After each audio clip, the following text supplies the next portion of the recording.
দোনো ছেলে যখন না খেয়ে জঙ্গলের দিকে চলে গেছে, হাইরে নবী নন্দিনী ফাতেমা কাঁদতে কাঁদতে যেন বাবা ঘরের মধ্যে বসে গেছেন। আল্লাহ গো,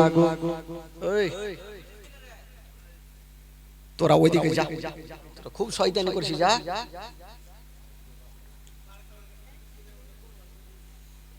এবার যদি শয়তানি করেছিস তুই আছাড় মেরে দেবো, চুপচাপ বসে থাক।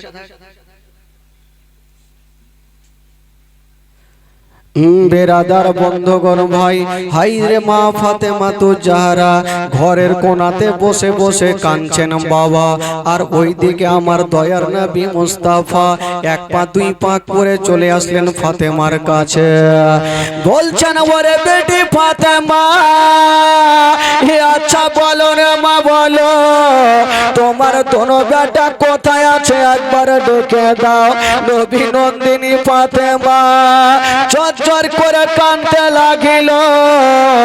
আমার নবী বলছেন, বেটি রে আচ্ছা বলো তোমার চোখ দিয়ে কেন পানি?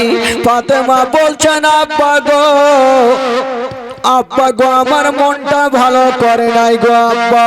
বলছে, কেন রে মা?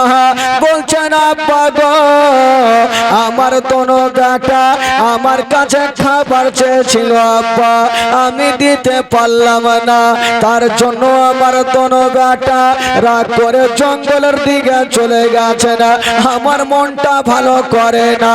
যেমন এই কথা বলতে নাই, হাইরে আমার নবী মুস্তাফার চোখ দিয়ে ঝরঝর করে পানি ঝরে গেল।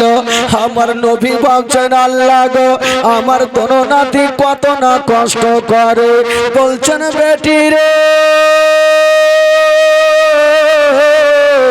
আচ্ছা বলো রে মা, বলো তোমার বাড়িতে কি কোনো খাবার ছিল না?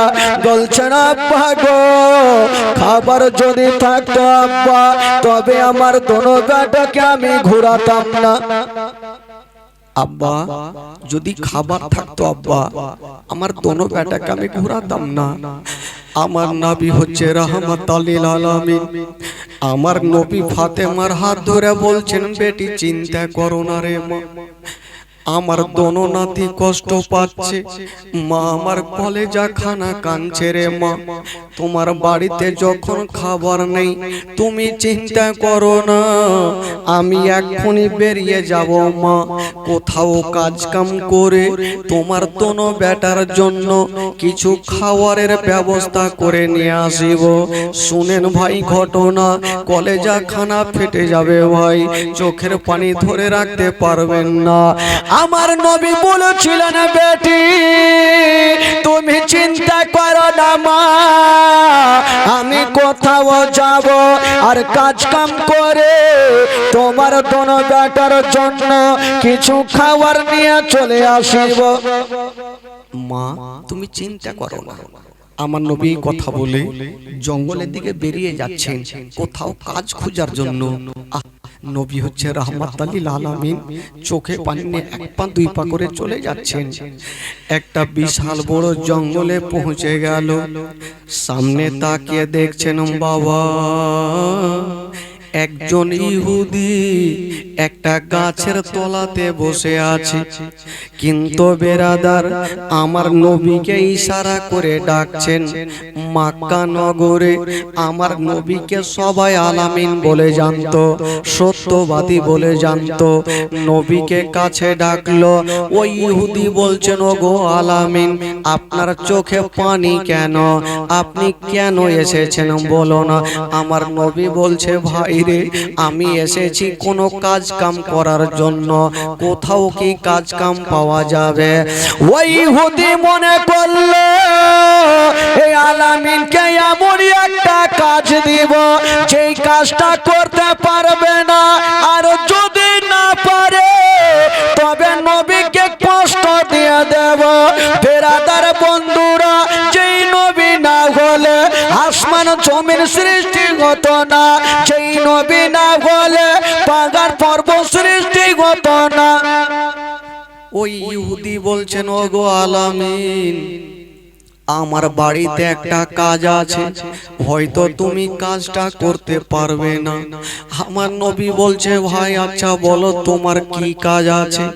ওই ইহুদি বলছেন, ও গো আলামিন, ওই যে দেখছো আমার ফুলের বাগান, তোমাকে বালতি রসে দেব, আর ওই যে ইনারা থেকে কুয়া থেকে পানি তুলে আমার ফুলের গাছে দেবে। জয় বালতি পানি তুলবে, এক বালতির বিনিময়ে তোমাকে 3টা করে খেজুর দেব। আমার নবীর মনের ধারণা, আমি কষ্ট করে 10টা বালতি পানি তুলব, 30টা খেজুর আমার দোনো নাতিকে দিব, আমার নাতিদের কষ্ট দেখতে পারবো না। হাইরে আমার নবী বলছে, ভাই দিয়া দাও তোমার রশ্মি বালতি খানা, আমি কুয়া থেকে পানি তুলব। হাইরে দয়ার নবী মুস্তাফা, বাবা ওই বালতি রশি খানা নিয়া যেন কুয়ার পাশে চলে গেছেন। বন্ধুরা যেমনই যেতে নাই, বাবা গো বালতিতে রশি খানা বেঁধে দিয়েছেন। যেমন আমার মা বোনেরা কুয়া থেকে পানি তুলে, আমার নবী সেই মতো বাবা বালতি নামিয়েছে পানিতে। একটা বালতি পানি তুলেছে, আমার নবীর হাতে যেন ফোঁসা পড়ে যাচ্ছে। আমার নবী ভাবছেন, আল্লাহ গো, আমি কেমন করে আর 10 বালতি পানি তুলব?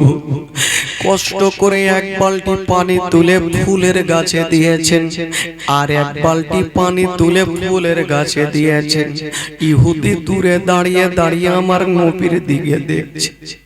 নবী কোনো জিনিস দেখে না, শুধু নিজের নাতিদের এত ভালোবাসা, শুধু নবীর নওয়াসা ইমাম হাসান হোসেনের কথা ভাবছেন। আল্লাহ, আমার কোনো ভয় নেই, আমার কোনো কষ্ট নেই, যতই কষ্ট হোক না কেন আমার দোনো নাতির জন্য আমি খাবার নিয়ে যাব। বেরাদার বন্ধুগণ, বাবা ও গো মা বোনেরা, যেমনই আমার নবী মুস্তাফা 9 বালতি পানি তুলেছেন। বাবা মা গো, আমার নবীর মনের ধারণা, আর 1 বালতি পানি তুলব, 10টা বালতি হয়ে যাবে। 30টা খেজুর নিয়ে আমার দোনো নাতিকে দিব। যেমনই 10 নম্বর বালতি বাবা নামিয়েছেন, পানি অর্ধেকটা টেনে তুলেছেন। কি এমন হয়ে গেল যে রশিখানা দিয়ে বালতি তুলতে ছিল, ওই রশিখানা কেমন করে ছিঁড়ে গেল, বালতি যেন কুয়ার মধ্যে পড়ে গেছে। নবীর কোনো অন্যায় ছিল না, বাবা পচা রশ্মি হতে পারে ছিঁড়ে পড়েছে, কিন্তু বেরাদার ওই ইহুদি দৌড় দিয়ে চলে আসিল। ও গো আলামিন বলো, আমার রশ্মি কেন তুমি কি বলে বালতি কেন ফেলেছ? আমার নবী বলছে, বাইরে তোমার বালতি আমি নিজে থেকে ফেলি নাই, রশি ছিঁড়ে গিয়েছে, তাই তোমার বালতি পানিতে পড়ে গেছে। আমাকে 5টা মিনিট সময় দাও, আমি বাড়ি যাব, আর রশি কাটা নিয়ে আসিব, তোমার বালতি খানা তুলে দিব। বেরাদার বন্ধুরা, ওই ইহুদি বলছে, না তুমি আমার বালতি কেন ফেলেছো বলো? আমার নবী কথা বলছে, ভাই বলছেন, ও গো ভাইয়া, আমি কথা দিলাম, আমাকে 5টা মিনিট সময় দাও, আমি বাড়ি যাব, আর রশি কাঁটা নিয়ে এসে তোমার বালতিটাকে তুলে দিব।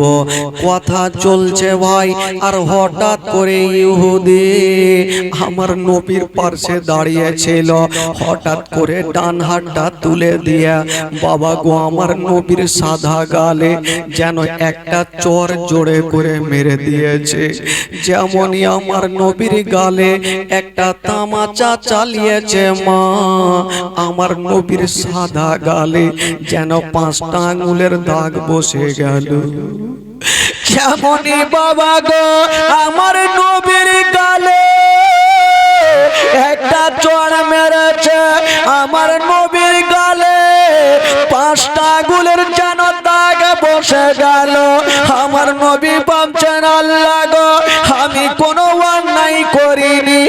কোনো গালি দিনি, তবে ইহুদি আমার গালে কেন তামাচা মেরেছে? তবে বেরাদারে একটা কথা বলি ভাই, আমি মাওলানা তাফাজ্জল, যদি কেউ আমার গালে মারে আমি নিজের হাতখানা নিজের গালে লাগাবো, ব্যথা হচ্ছে বলে।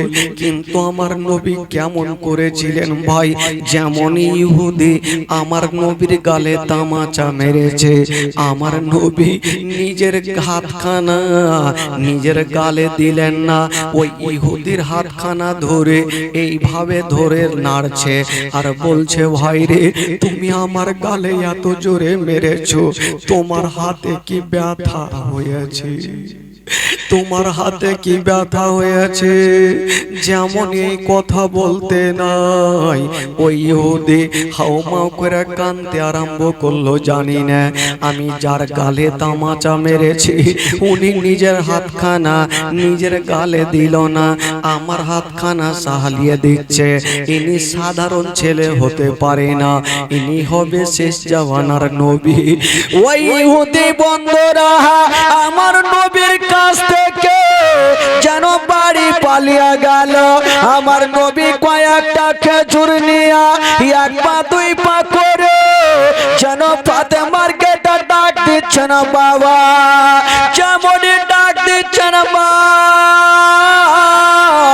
আমার নবী মুস্তাফা যেমনই ডাক দিয়েছেন বাবা, হাইরে নবী নন্দিনী ফাতেমা যেন দরজা খুলে দিয়েছেন বন্ধুরা।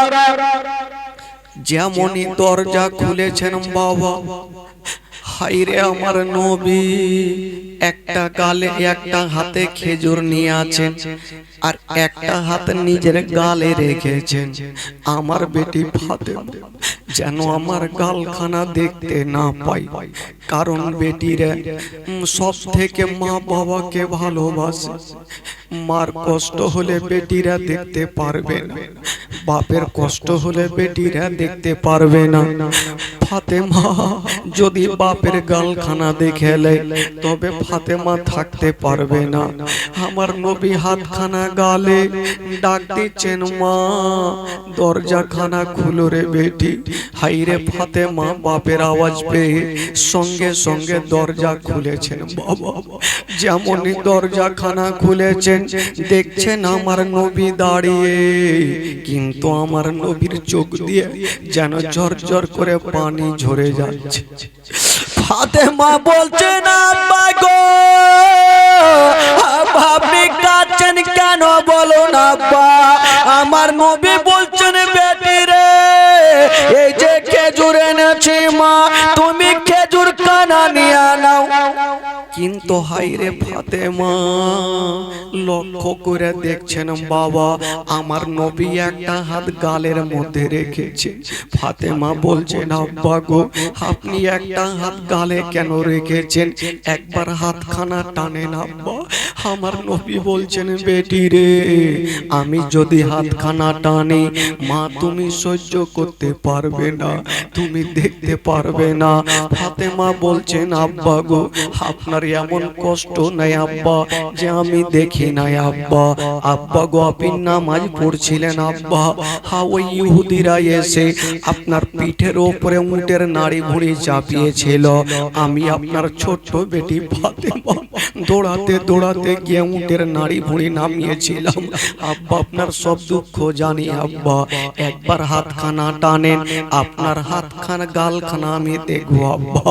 হায়রে আমার দয়ার নবী মুস্তাফা যেমনই নিজের হাতখানা বাবা গাল থেকে টেনেছেন, হায়রে নবী নন্দিনী ফাতেমার নজর খানা বাবা বাপের গালে পড়ে গেল।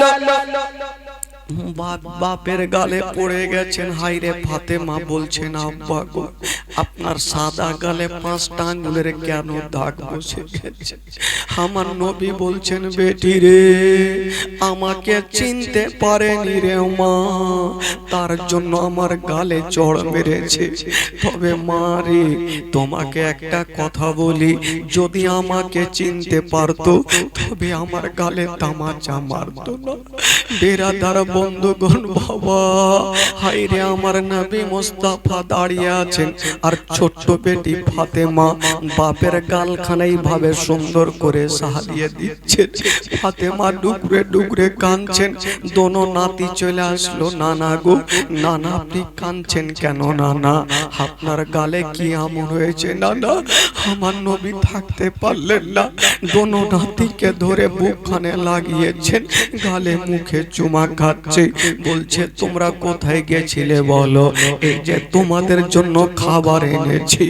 হায় রে দয়ার নবী মুস্তাফা দোনো নাতিকে নিয়ে যেন বুকখানে ভরে নিয়েছেন বাবা।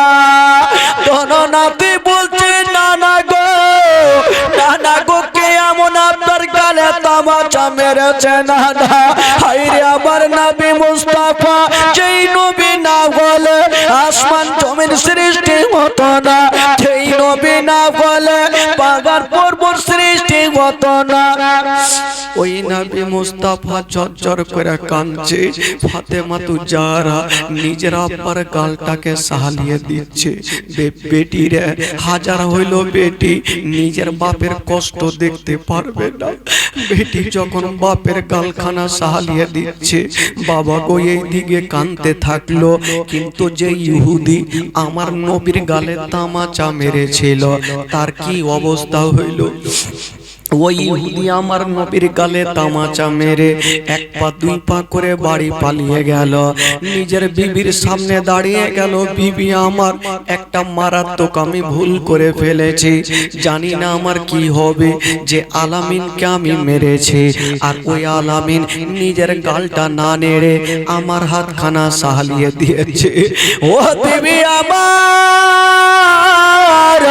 মানুষ যখন অন্যায় করে তখন গ্রামের মোড়ল তার বিচার করে।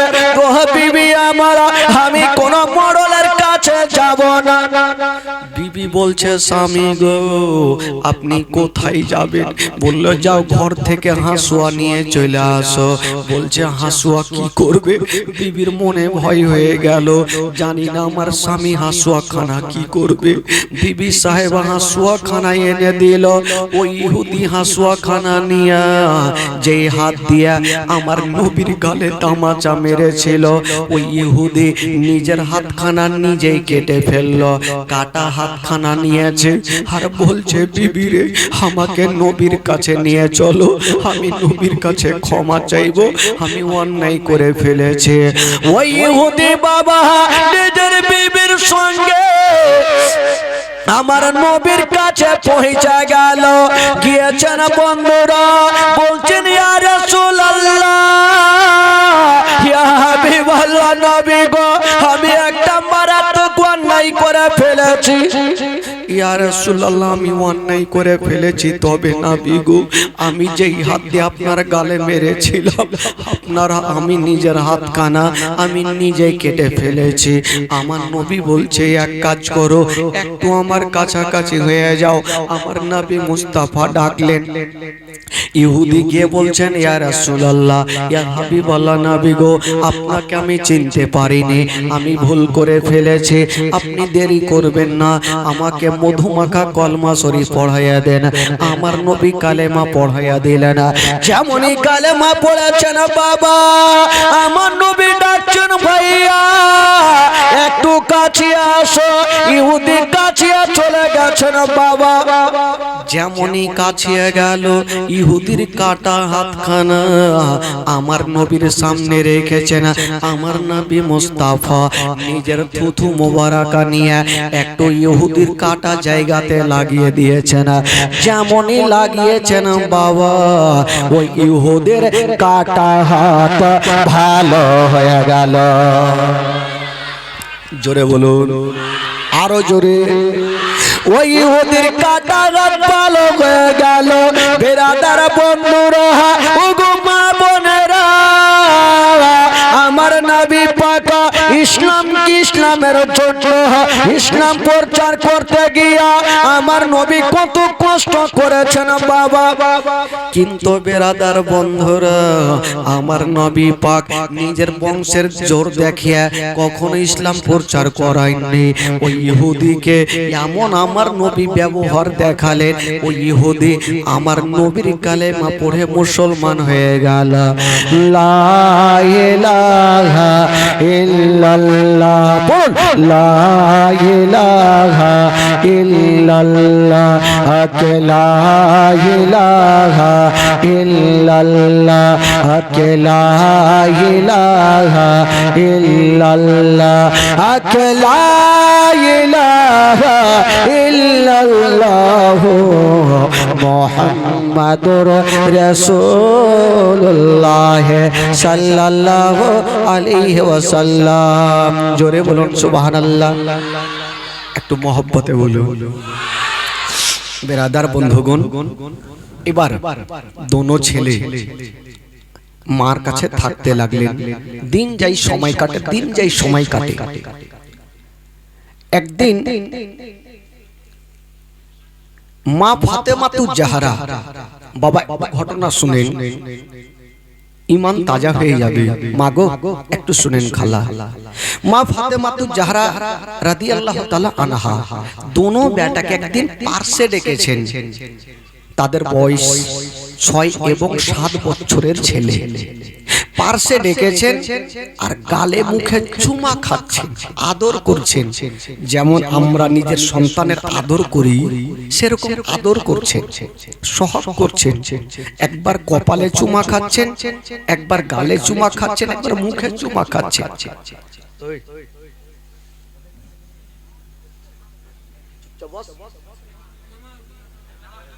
কানের গোড়া কি কি না বকেই যাচ্ছে। আরে বাবা তোরা না হলো নিচে বস রে বাবা, আর না হলো চুপচাপ থাকো না রে বাবা। আচ্ছা আসেন ভাই, বাচ্চা ছেলে একটু করবে, না রাখলে ফের হইবে না। ভয় দেখাইতে হবে, আর ওরা না থাকলে ফের জালসাই হবে। হ্যাঁ, বাচ্চারাই থাকে, চাচারা থাকবে না, তো ওরা না থাকলে ফের জালসা হয় না। মা ফাতেমাতু জাহরা দোনো বেটাকে নিয়ে গালে মুখে চুমা খাচ্ছেন। শুধু চুমা খাচ্ছেন না, চুমা খাচ্ছেন আর চোখ দিয়ে যেন ঝরঝর করে পানি ঝরছেন। দোনো ছেলে জিজ্ঞেস করছেন, মা আজকে তুমি আমাদের আদর করছো, চুমা খাচ্ছ, কিন্তু চোখ দিয়ে কেন তোমার পানি? মা সন্তানের যদি আদর করে, সহগ করে, তবে মার মুখে একটু হাসি দেখা যায়, আপনি কাঁদছেন কেন মা? ফাতেমা বলছেন, বেটারে তোমাদের কেমন করে বলবো বেটা, কেন কাঁদছেন জানেন? মা ফাতেমা বুঝে গেল আমি আর জগতে বাঁচব না। আপনারা বলবেন যে মরণের কথা ফাতেমা জানলো কি করে? আমার নবী যখন ইন্তিকাল হচ্ছিল তো ফাতেমা তো যারা ডুগরে ডুগরে কাঁদছিলেন।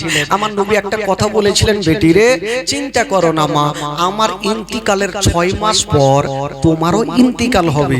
আমার নবীর যখন 6 মাস ইন্তিকাল হলো তো সেদিন ফাতেমা তো যারা ভাবছেন দুনিয়ার কথা মিথ্যা হবে, আমার আব্বার কথা মিথ্যা হবে না। আমার আব্বার প্রায় 6 মাস হয়ে গেল, তার মানে আজকে আমি ইন্তিকাল হব। মা ফাতেমা দোনো বেটাকে নিয়েছেন বাবা, আর গালে মুখে চুমা খাচ্ছেন আর বলছেন, বেটা রে চলো বেটা চলো, তোমাদের শেষবারের মতো সুন্দরভাবে গোসল বানিয়ে দিই। হাই রে ফাতেমা, মা বোনেরা যদি জানতে পারে আমি ইন্তিকাল করব, বলুন তো মায়ের দিলখানা কত কাঁদবে ভাই। সন্তানকে ছেড়ে চলে যাবে, নিজের স্বামীকে ছেড়ে চলে যাবে, আত্মীয় স্বজনকে ছেড়ে চলে যাবে। ফাতেমা দোনো বেটাকে নিয়ে গোসল বানিয়ে দিচ্ছেন বাবা, কিন্তু চোখ দিয়ে ঝরঝর করে পানি ঝরে যাচ্ছে আর ভাবছেন, আল্লাহ আজকে আমি দোনো বেটাকে গোসল বানিয়ে দিচ্ছি আল্লাহ, আর কোনোদিন আমি গোসল দিতে পারবো না। মানুষ যখন ইন্তিকাল করে যায় তখন তাকে শেষবারের মতো গোসল দিতে হয়। মনে হচ্ছে আমি আজকে শেষবারের মতো গোসল বানিয়ে দিচ্ছি। ফাতেমা গোসল বানিয়ে দিচ্ছেন, বাবা চোখ দিয়ে পানি। দোনো বেটা মার হাত ধরে বলছে, মা গো মা তুমি কেন কাঁদছো মা? আজকে গোসল বানিয়ে দিচ্ছ কিন্তু কেন তোমার চোখ দিয়ে পানি মা? ফাতেমা বলছেন, বেটা রে তোমাদের বলবো বেটা, আগে তোমাদের গোসলটা হয়ে যাক বেটা। দোনো ছেলের গোসল কমপ্লিট। বাবা সুন্দর করে পোশাক পরিয়ে মা মা সুন্দর করে কোলে বসাইয়া দোনো বেটার গালে মুখে চুমা খাচ্ছে আর বলছে, বেটা রে একটা কথা বলো বেটা, যদি বেটা আমার ইন্তিকাল হয়ে যায় বলো বেটা তোমরা কেমন করে থাকবে? যেমনই মা সন্তানদের এই কথা বলো। ছোট্ট বেটা ইমাম হোসাইন মার মুখে হাত দিয়ে বলছে, মা গো মরণের কথা বলতে হয় না মা, মরণের কথা বলিও না মা।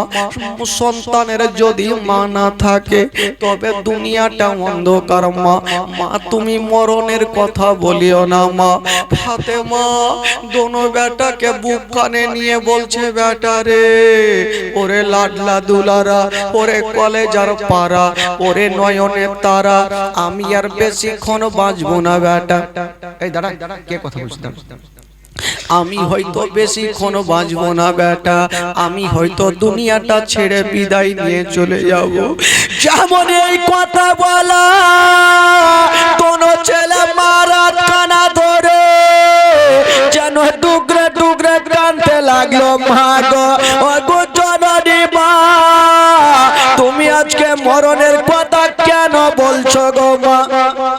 শুধু ইমাম হাসান হুসাইন নয়, জাইনাবার উম্মে কুলসুম দোনো বেটি কাঁদতে কাঁদতে চলে আসলো, মার হাত ধরে বলছে, মা বেটিরা সব থেকে বেশি মাকে ভালোবাসে। মার হাত ধরে বলছে, মা গো তুমি কেন মরণের কথা বলছো গো মা? ফাতেমা বুঝে গেল আজকে হয়তো আমি আর বাঁচবো না।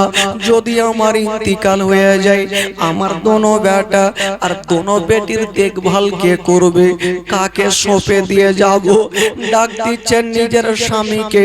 শেরে খোদা আলী চলে আসিল, বলছেন স্বামী গো আমার, ও গো আমার মাথার তাজ, একটু আপনি আমার কাছে চলে আসুন। যেমন কাছাকাছি হইল শেরে খোদা আলী সঙ্গে সঙ্গে বিবির হাতখানা ধরে বলছেন, ফাতেমা আজকে তুমি কাঁদছো কেন? ফাতেমা কথা বললেন না। বাবা গো দুই বেটার হাতখানা ধরে যেন স্বামীর হাতে সঁপে দিচ্ছেন। বাবা বলছেন, স্বামী গো আমার, জানি না হয়তো আমি ইন্তিকাল করে যাব, তবে সন্তানের আজ থেকে বাবা ও তুমি মা ও আমি সঁপে দিলাম। বলছে, স্বামী গো আমার দোনো বেটাকে কোনোদিন কষ্ট দিয়েন না, আমার দোনো বেটিকে কষ্ট দিয়েন না। শেরে খোদা আলী বলছেন, বিবি আমার আজকে তুমি এই ধরনের কথা কেন বলছো? বলছে, স্বামী গো আমি হয়তো দুনিয়াটা ছেড়ে চলে যাব।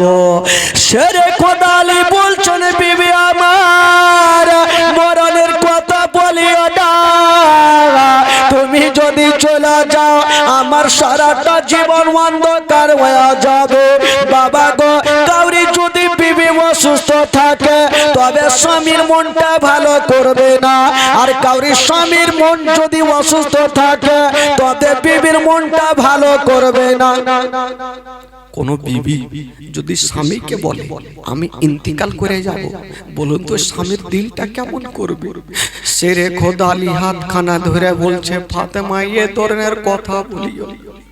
হাই রে ফাতেমা বলছেন স্বামী গো, আমি সত্যি বলছি আমি দুনিয়াটা ছেড়ে চলে যাব।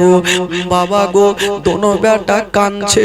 শেরে খোদা আলী বলছেন বিবি আমার দোনো বেটাকে কেমন করে বুঝাবো?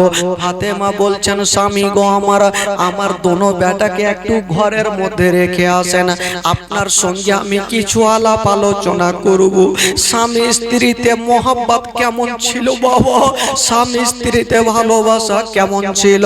শেরে খোদা আলী দোনো বেটাকে ঘরে রেখে আসলেন। ভাই ফাতেমার কাছে চলে আসিল, বলো ফাতেমা তুমি কি বলছো? বলছে স্বামী গো, ও গো আমার মাথার তাজা।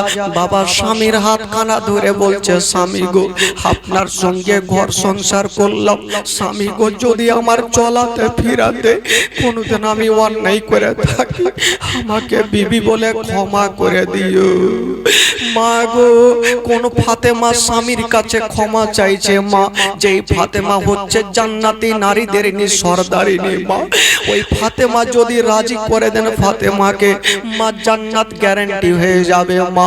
ওই ফাতেমা আজকে স্বামীর কাছে ক্ষমা চাইছে বাবা, স্বামী গো আমার যদি আমি কোনোদিন অন্যায় করে থাকি আমাকে বিবি বলে ক্ষমা করে দে।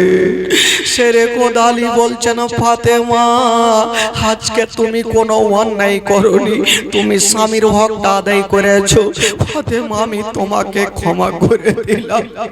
যেমনই বাবা গো স্বামী স্ত্রী ক্ষমা চাইছে, কিন্তু ফাতেমা স্বামীর হাত ধরে একটা কথা বলছেন বাবা, ও গো স্বামী গো আমার, আমি যদি ইন্তিকাল করে যাই আমার দোনো বেটা আমার পাশে দাঁড়িয়ে কাঁদবে, আমার দোনো বেটা একটু বুকখানে লাগে একটু আদর করিয়ে। যখন মা ইন্তিকাল করবে তখন বেটিরা কত জাইনাব উম্মে কুলসুম ডুগরে ডুগরে কাঁদবে। মা ভালো করে জানে মা, যদি কোনো মার ইন্তিকাল হয় তবে ছোট ছোট বেটিরা কি করবে ভাই। বেরাদার বন্ধুগণ দেখবেন যদি কোনো মডেলের মাটিতে কাউরি মা ইন্তিকাল করে যায়, বেটির যদি দিল্লি বোম্বাইয়ে বাড়ি থাকে, ওই বেটি যদি শুনতে পায় আমার মা ইন্তিকাল করেছে, ওই বেটি নিজের জানের পারওয়া করবে না, উঠতে বসতে চলে আসবে শুধু একবার মার চেহারাখানা দেখার জন্য, মার চেহারাখানা শেষবারের মতো দেখার জন্য ছুটে ছুটে চলে আসবে। বলছেন স্বামী গো আমার, যখন আমার ইন্তিকাল হবে আমার দুটো বেটিকে যখন আমার পাশে দাঁড়িয়ে দাঁড়িয়ে কাঁদবে, আপনি সুন্দর করে গালে মুখে চুমাকে আমার বেটিদের সান্ত্বনা দিবেন। কথা চলছে ভাই, আর হঠাৎ করে জাইনাব উম্মে কুলসুম চলে আসলো। মা মা কি হয়েছে মা? ফাতেমার সঙ্গে সঙ্গে দুই বেটিকে বুকখানে লাগাইয়া বলছেন মা আমি সারা জীবনের মতো চলে যাব মা। দোনো বেটিকে সান্ত্বনা দিচ্ছে। হাজার হলো বেটিরা মার কথা শুনে আর থাকতে পারে না, ঝরঝর করে কাঁদছেন। ফাতেমা বলছেন স্বামী গো আমার দোনো বেটিকে একটু ঘরে রেখে চলে আসেন, যদি মার কাছে থাকে তবে বেটিরা চোখের পানি ধরে রাখতে পারবে। হায় রে শেরে খোদা আলী তোর বেটিকে নিয়া বাবা ঘরের মধ্যে রেখে চলে আসলেন বাবা। যেমনই রেখে আসলেন গো এই দিকে দেখছেন ফাতেমা আস্তে আস্তে যেন চোখটাকে বন্ধ করে নিচ্ছেন। সময় হয়ে গেছে ভাই, সবাইকে দুনিয়াটা ছেড়ে যেতে হবে। আস্তে আস্তে ফাতেমা চোখটাকে বন্ধ করে নিয়েছেন, চোখটা বন্ধ হয়ে গেছে। শেরে খোদা আলী ফাতেমার পাশে দাঁড়িয়ে দাঁড়িয়ে কাঁদতে লাগলো, আল্লাহ আমার বিবি ফাতেমা সারা জীবনের মতো চলে গেল। ভাই ফাতেমা তু জাহরা শুধু একদিনের জন্য চোখটা বন্ধ করে নাই, সারা জীবনের মতো চোখটা বন্ধ হয়ে গেল।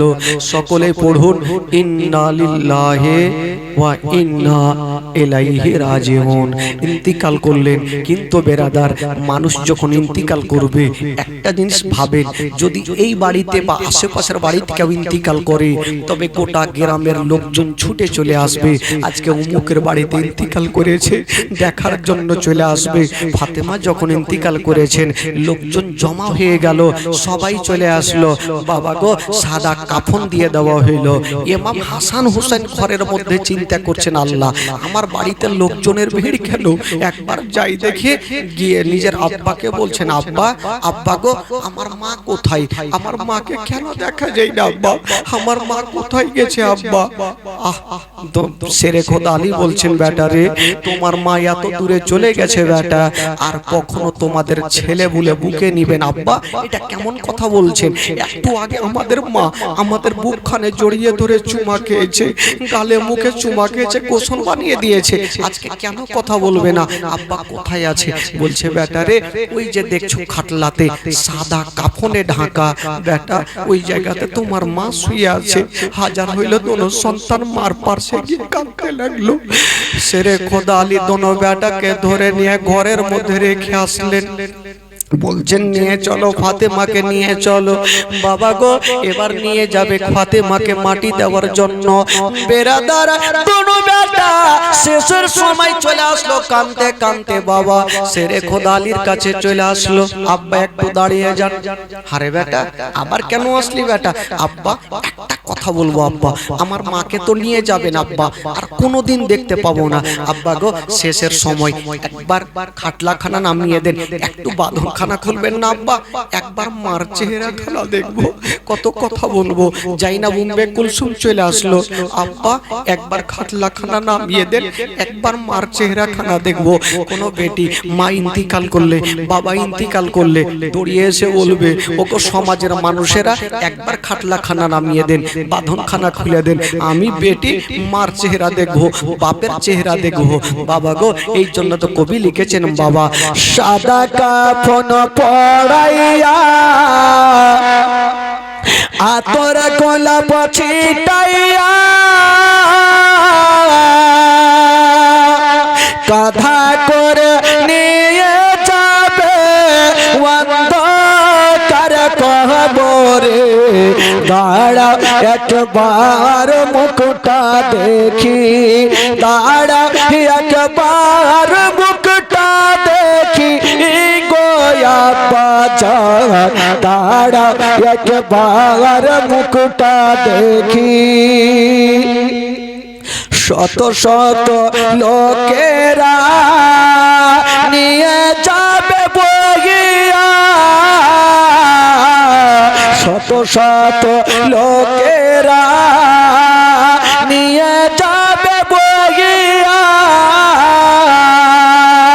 জানা চারনা মাজু পড়ে কবরে রাখিয়া, দাঁড়া একবার মাইরে দেখে, নয়ন গয়রা মাইরে দেখি রে গ্রামবাসী, দাঁড়া একবার মুকুটা দেখে, দাঁড়া একবার মুকুটা দেখি গোয়া বাজার, দাঁড়া একবার মুকুটা দেখে। কবরেতে রাখিয়া তিন মুষ্টি মাটি দিয়া,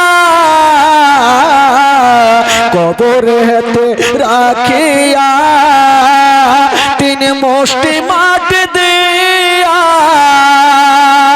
জানা চারনা মাজু পড়ে শত শত লোকেরা পায় ছেড়ে যাবে চলিয়া, দাঁড়া একবার মুখটা দেখে, দাঁড়া একবার মুখটা দেখি গোয়া বাজার, দাঁড়া একবার মুখটা দেখে, দাঁড়া একবার মুখটা দেখি গোয়া বাজার, দাঁড়া একবার মুখটা দেখি। আব্বা একটু খুলে দে।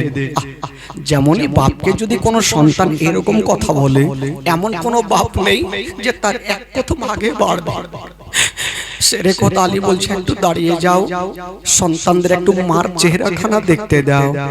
মার চেহারাখানা দেখছেন, মনে হচ্ছে মার উপরে পড়ে যাবে দোনো বেটি। মার চেহারাখানা দেখছে না, ডুগরে ডুগরে কাঁদছেন।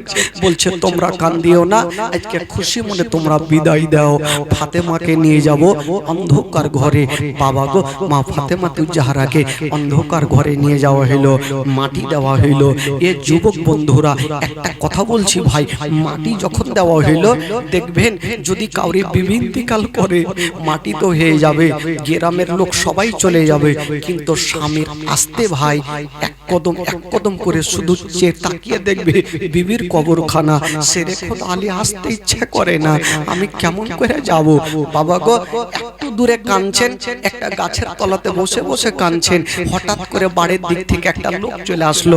ও গো আলী, তুমি কান্দিও না, এখন তো তুমি বিবিকে হারিয়েছো, যদি তুমি দেরি করো তোমার দোনো বেটাও হারিয়ে যাবে। কেন, কি হয়েছে আমার দোনো বেটাকে?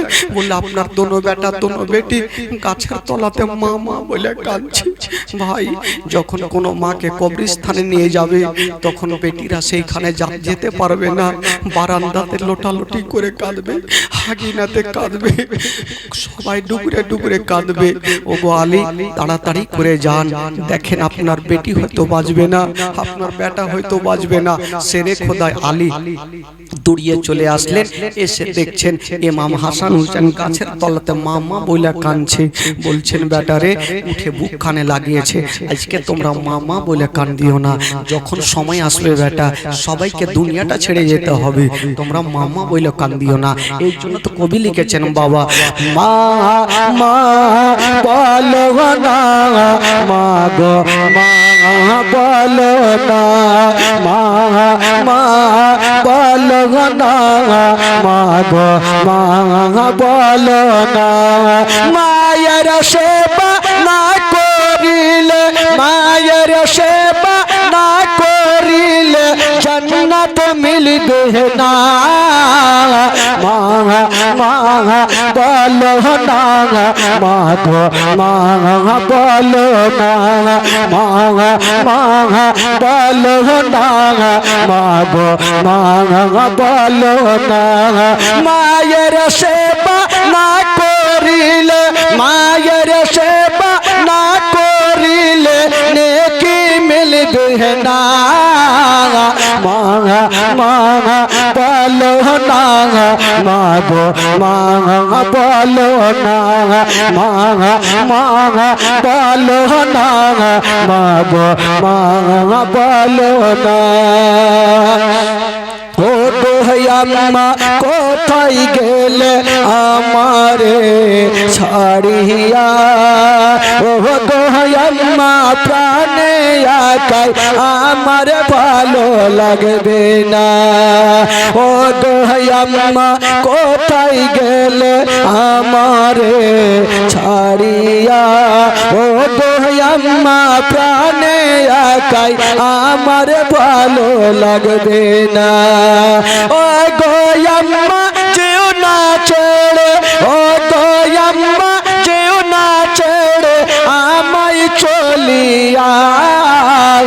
মা মা বলো না, মা গো মা বলো না, মা মা বলো না, মা গো মা বলো না। মায়ের সেবা না করিলে, মায়ের সেবা না করিলে জান্নাত মিলবে না। মা মা বলো না, মা গো মা বলো না, মা মা বলো না, মা গো মা বলো না, মা মা বলো না, মা গো মা বলো না। আল্লাহুম্মা সাল্লি আলা